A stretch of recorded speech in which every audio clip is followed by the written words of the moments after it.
Bit of a lighter month for me in terms of quantity, but in terms of quality, we're talking several potential best of the year picks. Sometimes less is more. These are my favorite metal albums of June 2024, and we're starting with Fractal Generator with Convergence.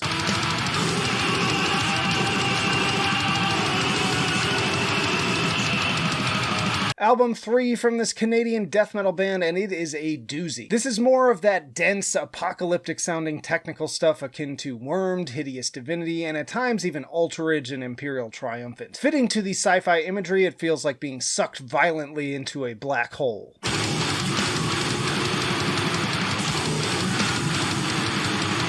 I also dig these subtle synth elements, further adding to the cosmic vibes and overall eeriness, especially the choral ones. Apparently in space, sometimes they can hear you scream. Oh, brother, this guy stinks! Next up is Al-Namrood with Aqrab.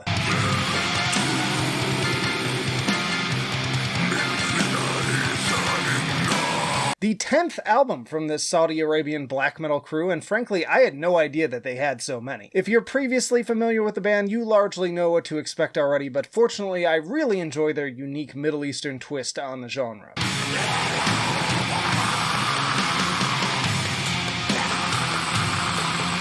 Something about black metal just lends itself so well to the region's traditional instruments, from the pounding hand drums to the oud, ney, and kanun. So much atmosphere that feels as if I'm being transported directly to stunning desert landscapes and cities far more ancient than any I've ever lived in. Then we have Thanatotherion with Alienation Manifesto.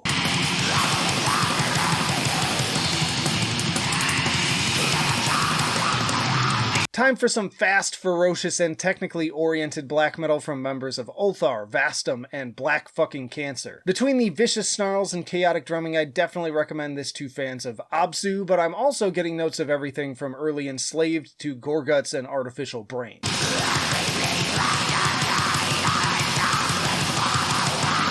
Some spooky synth work and ambient interludes to break up the aggression, to banger of a record and easily one of my favorite black metal albums of the year so far. Then we have Replacire with The Center That Cannot Hold.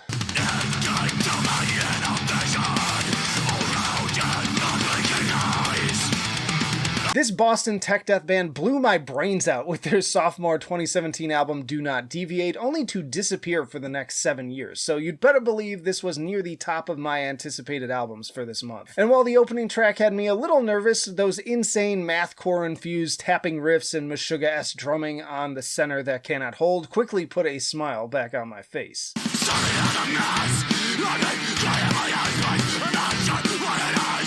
Highly impressive performances and all held together by some very dynamic and engaging songwriting, great sparing use of clean vocals too. And then the nearly 7-minute closer, Uncontrolled and Unfulfilled, throws in some excellent jazz elements as icing on the cake. Then we have Les Chants du Hasard with Livre Quart.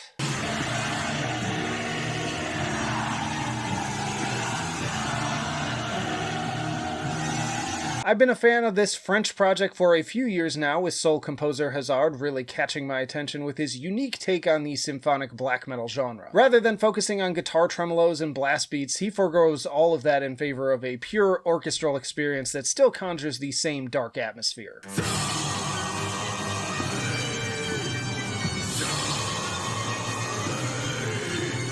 What most would convey through distortion, Hasard does through brass, strings, woodwind instruments, and operatic performances, only providing snarling vocals when absolutely necessary for truly grand effect. If I'm thinking of the right crowd for the sound, I think it would be a perfect pairing with the likes of Imperial Triumphant. Yo, we have plenty more albums to go, but if you're enjoying the video so far, be sure to hit the like button, subscribe if you're new here, or if you're a longtime viewer, consider becoming a member for some additional perks. But next up, we have Ulcerate with Cutting the Throat of God.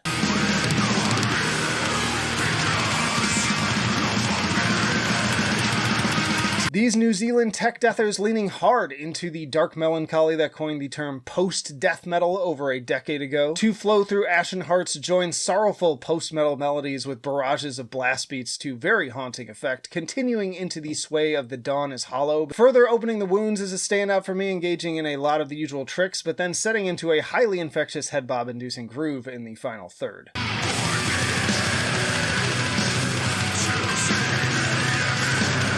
Another rewarding album, especially after multiple listens, but I will say at this point I'm starting to crave some new twists and surprises. It's still fantastically performed and a cut above the usual generic death metal clones out there, but check out my discography tier list to hear more thoughts on all of their albums. Then we have Brazen Tongue with Of Crackling Embers and Sorrows Drowned.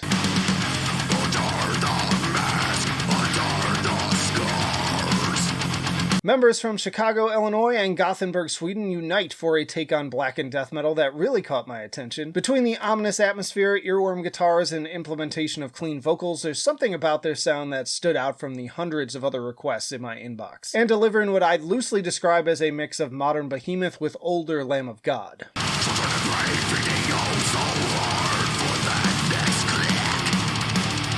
There are some doomier songs in the second half I'm not as into, but at the same time they further exhibit this band's stylistic flexibility. The dynamic shifts definitely keep things interesting and make the album feel like more of an epic odyssey. Then we have Cavalera Conspiracy with Schizophrenia re-recorded.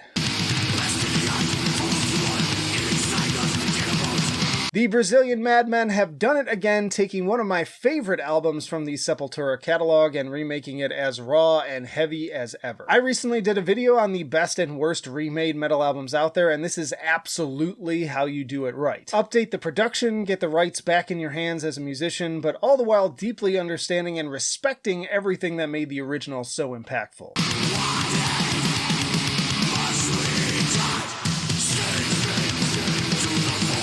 Not only did they largely keep the original arrangements, the production still maintains that 80s metal spirit. The mix is fuller but not at all glossy. From the distortion to the heavy use of reverb, this is the perfect balance of old and new. Then we have Paradise in Flames with Blindness.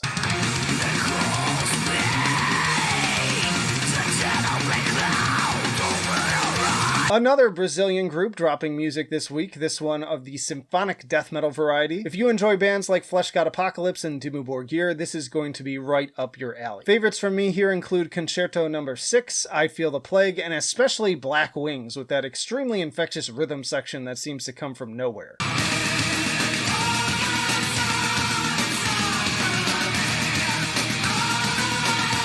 It's a thunderous storm of strings, distortion, harpsichord, organ, and both death and operatic vocals, and taken as a whole it definitely feels like the unfolding of a grand narrative worthy of the stage. Then we have Darko with Starfire.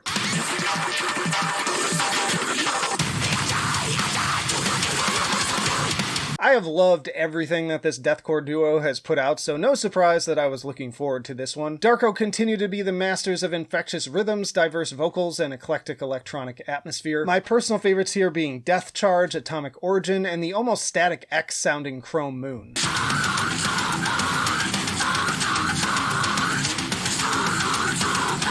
Now, I will say that this record also exemplifies why you need people around in the studio to keep artist ambitions in check. At a whopping hour and 11 minutes, this thing is definitely bloated and doubles down on too many softer tracks that I feel are a little bit aimless and half-baked. Even so, they continue to be one of the few innovative forces in the genre that actually leave me excited for more. Then we have Squid Pisser with Dreams of Puke.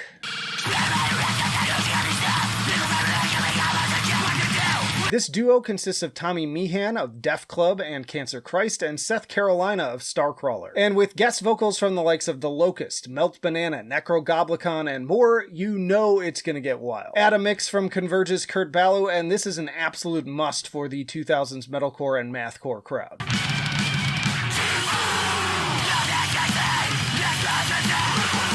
It's arguably the grindiest, noisiest, and most irreverent 20 minutes of chaos I've heard all year, and that includes the latest from Cancer Christ. I honestly hate the band name, but I can't deny that it perfectly fits the music. We do not want this sickness. This is sick, and it's therefore deviant. We do not want it. Now, before I get to my favorite, I want to throw out a few little notes here. I did not like the new Malignancy. I was kind of disappointed with that one. And 200 Stab Wounds was fine. Personally, I think this is another of many bands in this sort of new wave of old school death metal that I'm just lukewarm on, like Sanguisugabog and Gatecreeper. They do a fine job of capturing that old spirit, but they rarely bring anything new or exciting to the table, in my opinion. I frequently just find myself wishing I was listening to the classics instead. Harsh.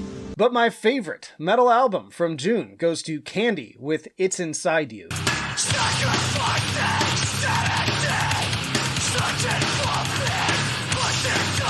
With its dark and degenerate fusions of hardcore, industrial, and electronics, Candy is just what the doctor ordered for this fan of all of those genres. If they were heavy on their own, the pain they bring together is exponential. And as much as people mock record scratching in metal, these guys pull it off without an ounce of cheesiness.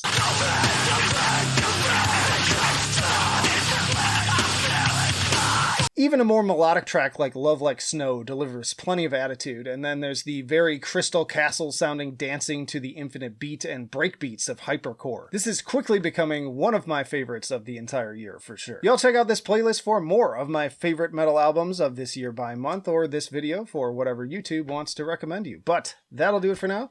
Flight of Icarus signing off. I will see you in the trenches.